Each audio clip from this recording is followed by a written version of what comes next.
Hey, I'm Geeky Pastimes, and in this video I'm going to review all of Black Ops Cold War Zombies. So we're going to go through every single map, and we're going to talk about Outbreak and both the main quests in that.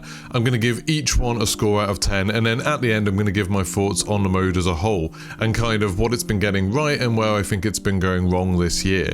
This is going to be a pretty long video, so maybe get a drink and a snack and get comfortable. Don't forget to like and subscribe, and let me know what you think of Black Ops Cold War Zombies in the comments. What's been your favourite map? Maybe give the whole thing a rating out of 10. Now for context, I've been playing zombies in every single game, going right back to the surprise at the end of the World at War credits. I was lucky enough not to have that spoiled for me, so I was kind of blown away when that happened after I finished World at War. I've never particularly invested in them though, and I'd usually just play a couple of times with friends and then move on. I never really got very far on Easter eggs because I didn't want to sit down and follow a YouTube guide. YouTube guides are available on my channel for most of these, by the way, and I didn't want to spend hours and hours trying to work them out. Now, in the summer of 2020, Greg FPS kindly took me through all of the Easter eggs from Black Ops Chronicles, Black Ops 3 and Black Ops 4 and helped explain the story to me a bit while we were playing those, so I did have a decent idea of what to expect for Black Ops Cold War. I'm not a die-hard Zombies fan by any means, but I'm also not like completely new to the series. I see myself as kind of a casual Zombies fan, like I like playing it a lot but I don't get particularly invested into it, and I think that's exactly who Black Ops Cold War was trying to grab.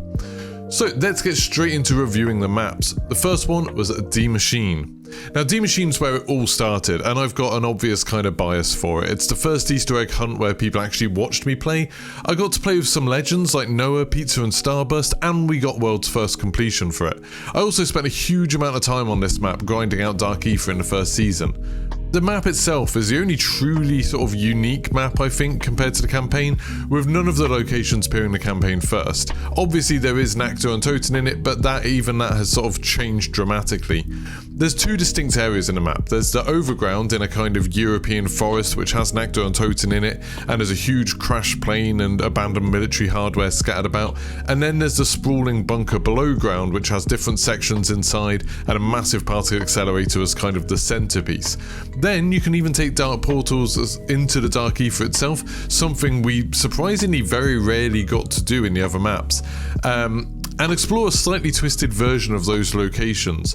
The map itself is aesthetically very cool, with the base structure of Nactor and Totem being kind of transformed with the graffiti and the scrawlings on the wall, and then there's like neon lights all over the place in the bunker, especially around the particle accelerator, and then the Dark Ether itself has those kind of neon purples and blues in it, which I think look really good. I thought D Machine was a really cool looking map, and I liked how each different area of it looked super different. The Wonder Weapon itself, the DIE machine, was super interesting, and while the upgrades weren't all particularly useful, like the Fireball one was pretty terrible, they are very different, and experimenting with them was fun. Like when we first got our hands on it, being able to like run around the map and see what each one could do was awesome. The side Easter eggs are really easy to do, except for that stupid hand in the corridor that like we didn't work out for absolutely ages until somebody finally realized you just had to keep on getting zombies killed by it over and over again. And the side Easter eggs range from like hilarious stuff like the coffin Easter egg that I thought was brilliant to like those mysterious floating bodies in the Dark Ether, and I thought they were really atmospheric and kind of spooky, and I thought that was very cool. The new elite zombie, the Megaton, was a great idea, and it felt really threatening in the early rounds. It was super tanky and had that annoying ability to survive its own death and split into two more, even dangerous, fast versions of itself. And it felt like an event when you were fighting them, especially when the map was first out and people were first coming up against them. Like, Megatons are actually kind of scary, I thought. Like, they did a really good job with that. The main quest itself was a much more accessible take on Easter eggs, and I know lots of people complained about this, lots of people complained that it only took a couple of hours to solve and things like that, and that now you can do them very fast, but I thought it was really good because pretty much every step just made sense. Like, it kind of made sense what you had to do. Sometimes you'd have to look around the map a little bit, but it wasn't ever super cryptic what you would have to do. There was a little bit of kind of gameplay challenge in it, you know, trying to get the Megatons underneath the canister thing. And obviously the final fight made it a little bit tricky to do, like you needed a little bit of skill to do it. But the whole thing meant that you could complete this by yourself without a YouTube guide, or if you were a group of friends, you could do it together even if you weren't really that into zombies. And it didn't take forever to do. Like there were no steps that took a really long time to work out. I still stand by my idea that if you need a guide to complete some main kind of content in a video game, that's a bad piece of content. Like, that was badly designed. You should be able to work it out. Anyone should be able to work it out. Like, any average player should be able to figure out the puzzles, figure out the challenge and stuff. It's fine for there to be like little hidden things, you know, like achievements and stuff like that are really hard, like the Dark Ops cards. Fine, that could be really difficult and require a whole community to work together and work it out. That's fine. But I think if you want a lot of people to enjoy and play your game, you need the average player to be able to work it out. And that's what the DIE machine Easter egg did. It was a fun quest, and it wasn't needlessly obscure, unlike some of the others that I'll talk about later. The story it told was also really good. I think it was probably my favourite story out of all of the Black Ops Cold War maps. It was pretty straightforward. There was a fairly simple story about coming in to destroy this machine, and as you were doing it, you came across the ghosts of the past and the victims of the power in the Dark Ether, which kind of helped to flesh out how threatening this thing could be and why people wanted. And then towards the end, you make a really unlikely ally and escape just in time with that really thrilling escape section. I think the escape in DIE machine is really, really cool. There's lore in the radios and recordings, and it all kind of wraps around fleshing out the characters who are mentioned in it. So like the people who went in originally, the people who designed it originally, some of the people from Omega. I thought it was really good at kind of telling this fairly self-contained story in a way where you didn't really need to have any prior knowledge about anything, and none of the lore was like completely essential. The lore was like an extra nice bit just to sort of flesh it out a little bit. You didn't need to listen to all the radios or find them, but if you did, it made it a little bit more interesting, which I think is the best way to do it.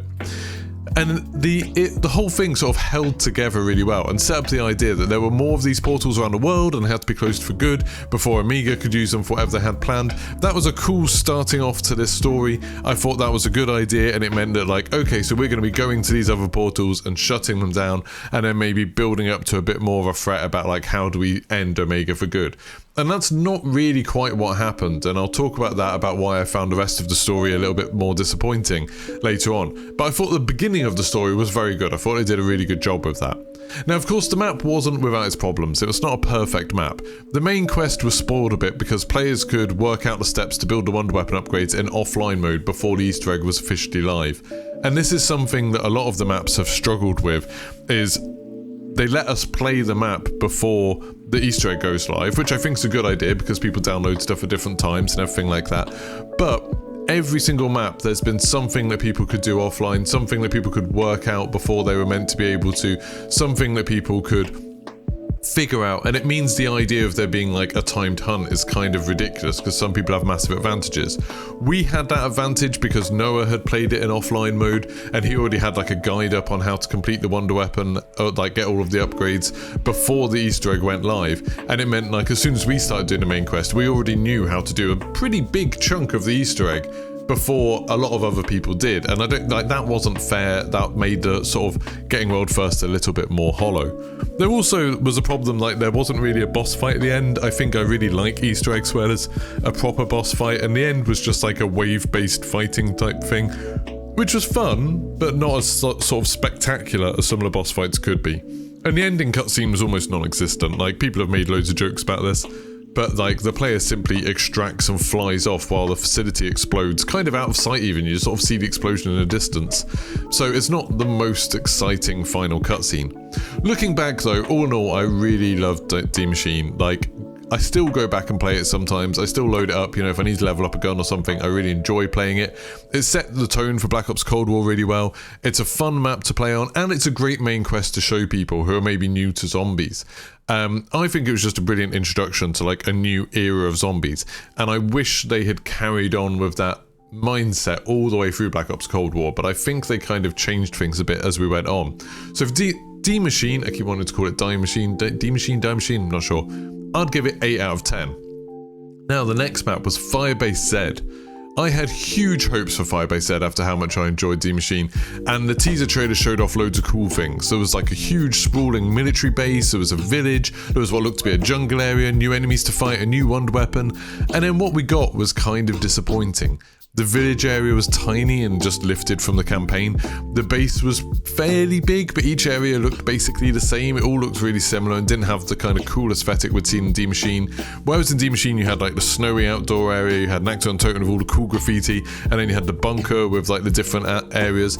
Everywhere in Firebase Zed basically looks the same. You've kind of got the beaches and the base and the village, but they all look kind of similar to each other, which is a real shame. The jungle was also only about 10 feet of little paths working their way in. It never really played into the map. Like, that was disappointing. I was hoping we were going to have like a cool sort of mysterious jungle area as well. There were some positives for the map. The Ray K Wonder weapon felt really good to use and could be like pack-a-punched and used more like a normal weapon. That was very cool. The new mimic enemy was a really good jump scare, and they threw loads at you, making it distinct from the Megaton. We actually got a boss fight at the end as well, but like, I'll talk about that in a bit later. The main quest though was ultimately a letdown, I think. There were awkward steps that didn't have a really good explanation, like the weird way you had to capture those specific mimics, and it like, there wasn't a good lore explanation for it. It wasn't like, oh, they're going to pop up with names or anything like that. It was very much kind of, oh yeah, you just have to go and find where there's a load of scattered stuff on the ground, and that's the one that you have to catch, which I thought was a little bit silly, and it like made things annoying to do for a while. And then like the unskippable sections of dialogue in it made everything drag out a little bit. When you wanted to repeat it, you had to put up with the whole thing with like Peck dancing for ages. It took way too long. And the side quests just weren't as interesting as D Machine. Like the thing like the jump pad dance machine thing was like, it's a kind of a cool idea, but in practice it was just kind of frustrating, and you didn't really get anything that worthwhile. I think it just made the jump pads free or something.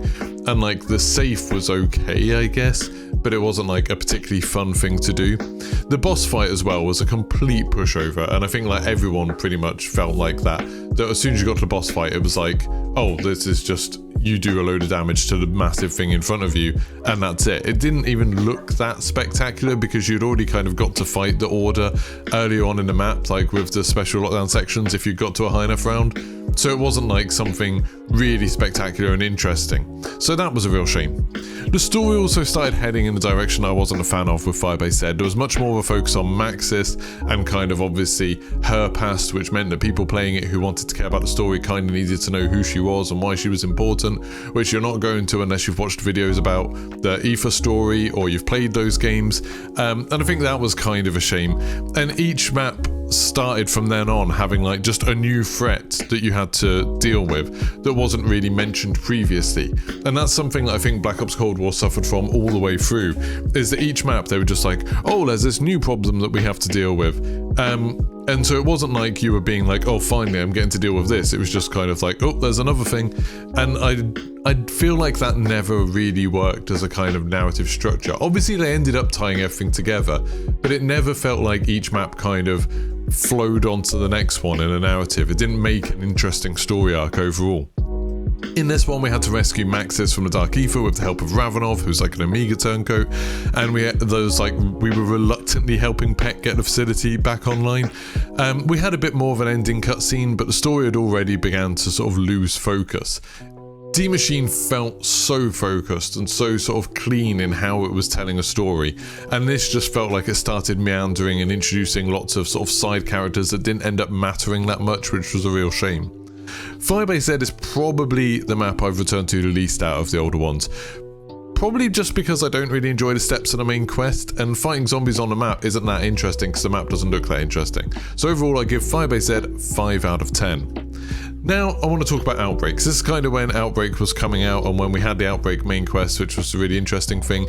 It was really divisive from what I saw of the zombies community. It was definitely something fresh and unique for the mode, and most importantly, Treyarch have been really awesome in constantly updating the mode. Like, we've had so many new maps for it, new objective types and things like that. I think that's really, really cool, and I'm glad they included it overall. Rather than sort of trying to rate the whole thing, what I'll do is I'll rate the 2 main quests that we got in it, because I think they're really different to each other. So, main quest 1. The first main quest was exciting because it was like such an unknown. We had no idea what to expect from it. We had no idea how they would do a quest in Outbreak, and it took us in directions I definitely didn't expect. It ended up being way better than I expected, to be honest. There's a few things I really do resent about it, like mostly that you have to start on round 3, so when we were hunting we were trying to do stuff on round 1 and we just wasted absolutely ages doing that. And also the first half of it involves loads of just searching around huge maps for that tiny little stone monkey, and you got to find the right one. It's not like you can just find any of them. That, when we didn't have maps showing us where all of them were, was just super tedious. Like, that wasn't interesting. But once you get through to the missile silo, I think it's incredible. Like, it's so good. The missile silo was a location we'd sort of seen above ground in the firefight map, and now we got to properly explore the insides. There was a whole new, huge, unique area, and it was just created for this main quest. Like, everything was done just for this. There must be like a huge group of players who have played Outbreak even and have never seen the inside of that silo, which just kind of blows my mind how much work must have been spent on it. There's 3 silos joined by a control room, and each one has kind of its own challenge and puzzle to solve, and you can do them in any order. I really like that structure. It works really well because like when you're doing it the first time in a group or by yourself, you can kind of go around and do one at a time. When you've got a big group of people who know what they're doing, you can actually like end up doing all of them at once, which is very, very cool. Like, it's a nice way to make it more efficient and make it a little bit more challenging. It all builds up to a race to get above ground, and then you have what I think is probably the best boss fight in all of Black Ops Cold War. We got like utterly demolished in that boss fight the first time. We ran out of time completely, but once we'd come back and learned how to tackle it, it became exciting but kind of doable. Especially if you've got a big group, it's very, very difficult because there's so many zombies going on, there's so much damage coming at you, and you've got quite a lot you need to do. But once you've got weapons that work really well against it and you kind of know exactly what you need to do, it just becomes like a kind of exciting race against the clock. I think that's really, really good. The story was admittedly another case of let's invent a new threat with the big missiles, the Inversium missiles, whatever they're called. Let's invent a new threat to deal with and not really progress the arc very much. And all of the new story beats do eventually get kind of tied together. Like, these things do come back to it, but it feels like their introduction was a bit out of the blue, like a bit out of nowhere. And I just feel like so much of Black Ops Cold War story was about that, like just kind of hopping around the world being like, oh, Amiga's got this now, Amiga's got this, and no kind of hints of it happening before, other than I suppose maybe in the intel people will say like the previous map might have had some hints about it, but I don't know, I don't find that particularly interesting. Ultimately, the biggest problem with the quest is just how long it takes. Like, the Outbreak main quest is a lot of fun, the silo stuff's awesome, the boss fight is awesome, but if you want to repeat it, you need to get up to level 3, which takes a while, like round 3 in Outbreak takes a while, and then there's a bit of like searching around and stuff, wandering around, which is really dull, and it just takes so long, so it's not a lot of fun. But the first time we did that quest, it was awesome, and admittedly, like, there might not be any new wonder weapon, but everything other than that I absolutely love. The silo and the challenges inside are amazing, so for this I'll give it 7 out of 10. Now on the main quest 2, not going to say much about this because after the first main quest I think a lot of people had high hopes for it, but it was a massive letdown. Main quest 2 doesn't really have a new area, it's got an area that you can play in Fireteam but you can't play in Outbreak normally. There's not really any puzzles in it, it's just a load of searching around for stuff and then a few sort of wave-based fighting things and an escort mission. There's a couple of cool kind of story beats towards the end of it, like a couple of twists which are kind of fun, but other than that it just feels like absolute filler. I've done the quest twice, I did it once the first time to work it out, second time to get some footage for a video, and I never want to do it again. 3 out of 10. Then we go on to Mauer the Totem. Now, Mauer was exciting to me, almost purely because it didn't involve a military base. After doing like Firebase Zed and then doing the stuff in Outbreak, I was really happy that we had sort of a different location. And admittedly, it is taken from the campaign, but it's kind of taken from campaign in a way where we see the inside of loads of buildings we didn't see in the campaign. We've got like the whole subway network that we only saw like one area of in the campaign. It was pretty much new, and it was very, very cool looking. The story again was a new threat, really sort of only spoken about at length in lore, but like for people who were just playing the main quests and not delving into lore, it was just kind of like, oh, there's this person Valentina, she got tricked into going into the Dark Ether and now she's turned into a crystal lady that you need to kill, and it's like that kind of comes out of nowhere, but it's like, okay, why not, we'll go on to it. There was no exciting sort of build up to it, and the side story of us all being captured along with Raptor 1 at the end of the second Outbreak quest, that kind of didn't matter in the end. Like, it just, I suppose we ended up having Kravchenko speaking to us in the earpiece, but that was about it. I was hoping that we're going to have some like really cool like prison escape scene or something like that, but nope, we just sort of went on to another mission, which is a little bit lame. The map looks very cool. It has some standout scenes like the train station with the trains rushing through and zombies flying out of it, and a huge portal in the lab, and a sort of secret lab idea I thought was very, very cool. Like, loads of people could have played that map and never seen the lab at all, which is, I think that's kind of a fun little idea. The wonder weapon's one of the best. Like, the Cerberus upgrades are kind of terrible, but the base pistol version is so satisfying to use. I really like it. And the new enemy, the Disciples, they look really awesome, they look really scary, even though in practice they're, you know, super easy to kill. kill, they look very, very cool, and the way they float around is kind of unsettling. I like it. And the look of the map's one of the best. Like, they've gone back to the D Machine thing of like, you've got the Cold War misery dashed with bright neon lights. I love that. I think it looks really good. The main quest was a bit all over the place for me. There's some really cool steps, like building Klaus is cool, getting him to stop the train was awesome, like that was a really cool moment. And then there's some really tedious sections, like needing to upgrade Klaus by getting him to get loads of kills, or going around and gathering all of the canisters, or what might be one of the most annoying steps in the entire game for me, when you have to modify the uranium, like, I don't know what you're doing, crushing it or refining it or something, just by banging it together at either end of a zipline. I thought that was a stupid step, it's a stupid idea that doesn't make any sense, and there's a strict time limit on it, which made us die the first time we were doing it because we couldn't work out what to do. And then when someone told us what to do, I was just like, for God's sake, that is utterly stupid. I'm still really bitter about that ending our first run, and it's one of the stupidest solutions in a game that is pretty much full of stupid solutions. Like, even the voiceovers constantly comment on how you're just going around these maps finding a load of junk and then creating these insane contraptions that can do things that no one else could do. Like, that is stupid in itself, and I think everyone just kind of acknowledges that and moves on. But this was the sort of peak of that you found a way to sort of collide uranium somehow by using a zipline. It was just silly. The boss fight at the end is fine, it's like pretty exciting, but it goes on quite too long, and it's annoying that like you can't do it really, really fast, because every time she loses sort of a quarter of her health, she's going to teleport, and that's a bit of a shame, because once you've got to the point where you can do it quite easily, it's just tedious, like waiting for it to teleport each time. Overall, I think Totem's a great map. I think the story's lacking, and the main quest can be a little bit frustrating, but it's one of the most memorable locations, and Klaus is obviously loads of fun, and there's some really cool like moments in the main quest that make it really interesting. So for that, I'm going to give it 7 out of 10. Now finally we get on to Forsaken, the last map in the game. Now Forsaken's set entirely in a location we saw in the campaign already. Like, red light, green light is a campaign mission where you go into like a Russian training ground that's set up to look like an American town. And I think pretty much everywhere that you see in the Forsaken map is from that campaign mission directly. Which, like, it's not the end of the world, you can see why they do it, but it does make it a little bit less exciting because we'd seen this whole environment before. The story became much more important for this map. There's like a ridiculously lengthy ending cutscene with loads going on in it, and plenty of lore from the previous maps that all kind of tied together here, because I genuinely think like a lot of stuff didn't seem to be planned for the earlier maps, but then in each one they kind of left some hints and they managed to tie it together in this one. But unfortunately the whole thing kind of came together in the most predictable possible way, and there's very few twists or turns. Like, yep, the Forsaken was exactly who we thought it was, the director was exactly who we thought it was. There was plenty of kind of normal COD Zombies story silliness, like if the director wanted to get rid of Requiem at the end, why not just kill them? Why like just arrest them so they're going to be able to come back in the future with everything that they know?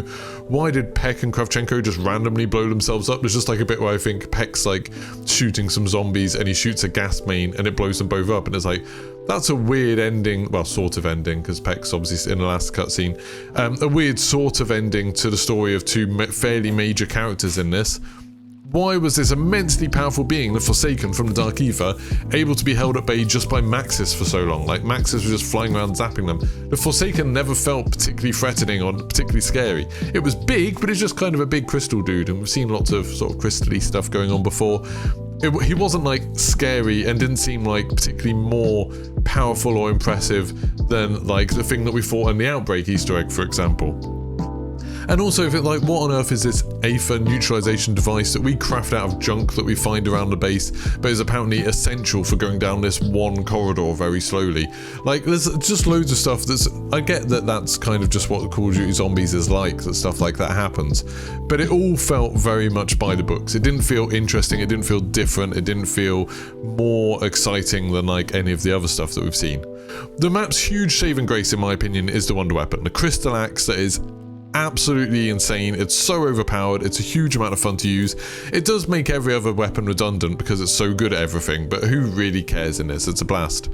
We've finally got the full range of perks with this map as well. I haven't really talked about perks as we've gone through this, but we got PhD Flopper in this, or PhD Slider as it's called now, and it was a lot of fun. Like, it allowed some insane movement, like you can slide really fast, and people can slide all the way through hordes of zombies, which is really cool, a lot of fun. Again, kind of overpowered, but at this point, who cares too much?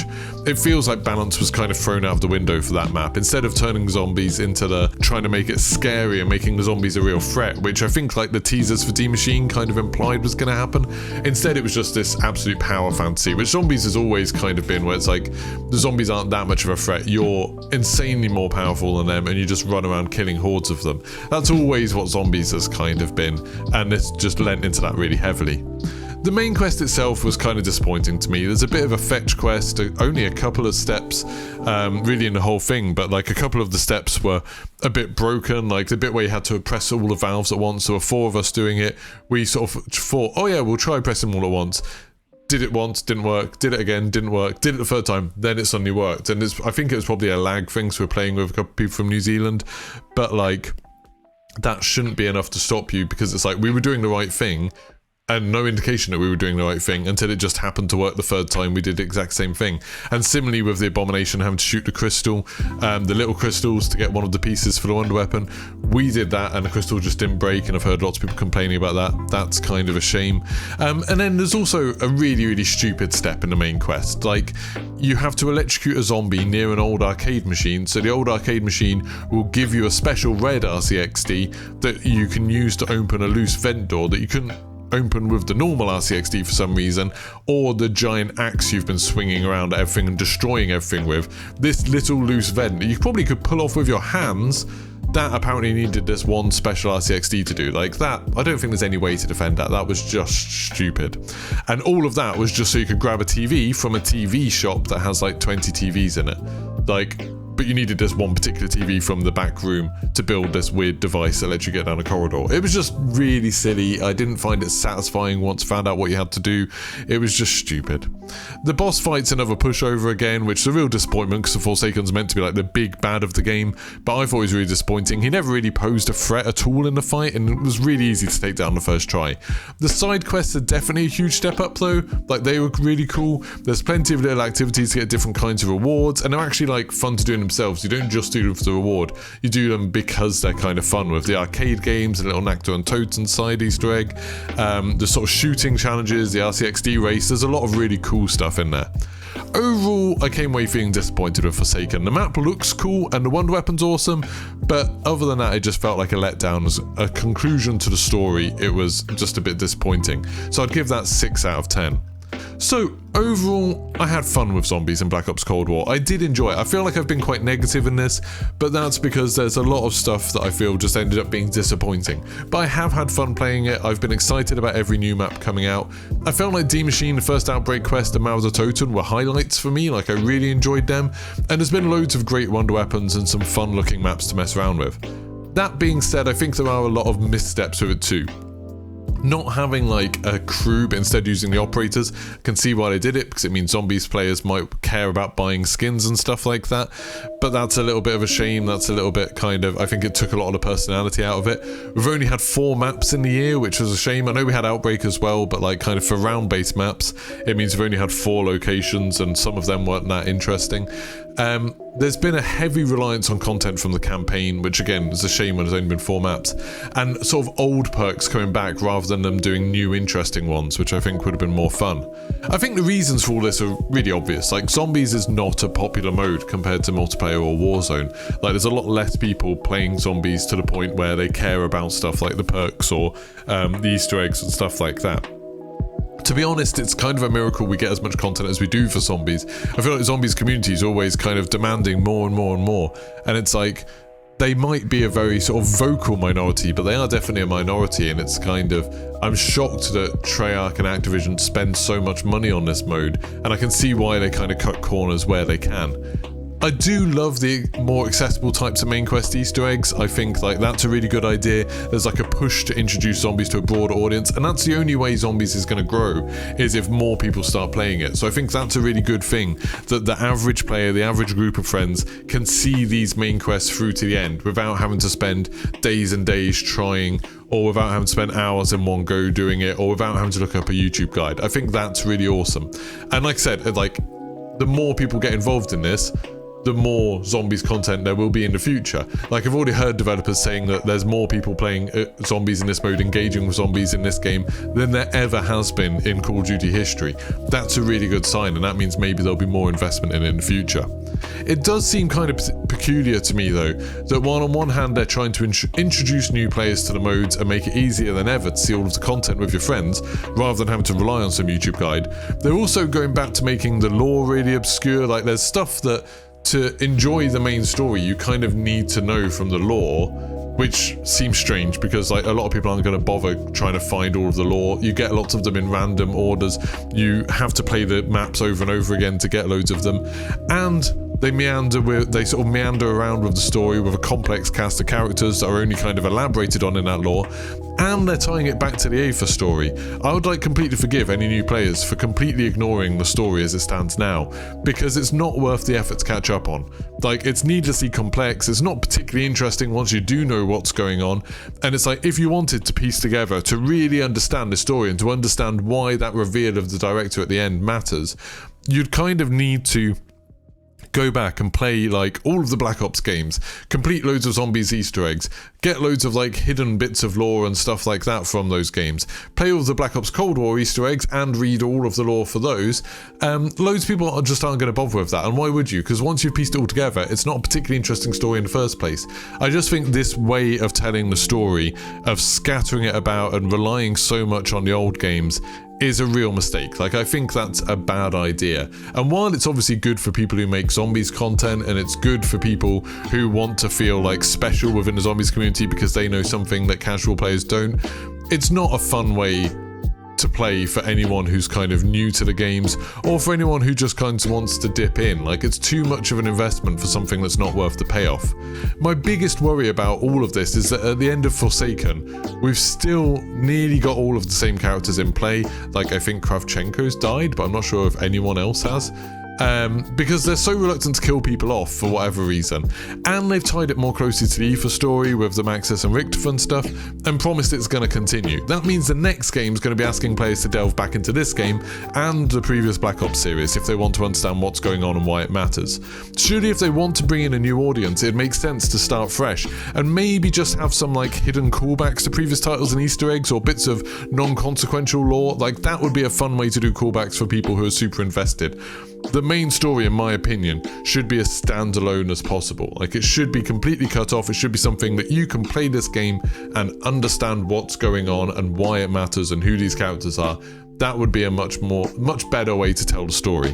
Whatever happens, I'm going to be here for Vanguard Zombies, and I'm going to look forward to what Treyarch can do with that. I'll be hunting all of the Easter eggs as soon as they go live at twitch.tv/Geeky Pastimes, and there's going to be more Zombies content coming to my YouTube channel, so don't forget to like, subscribe, turn notifications on. Let me know your thoughts in the comments. What would you give Black Ops Cold War Zombies out of 10 overall? Thank you very much for watching and getting to the end of the video, and goodbye.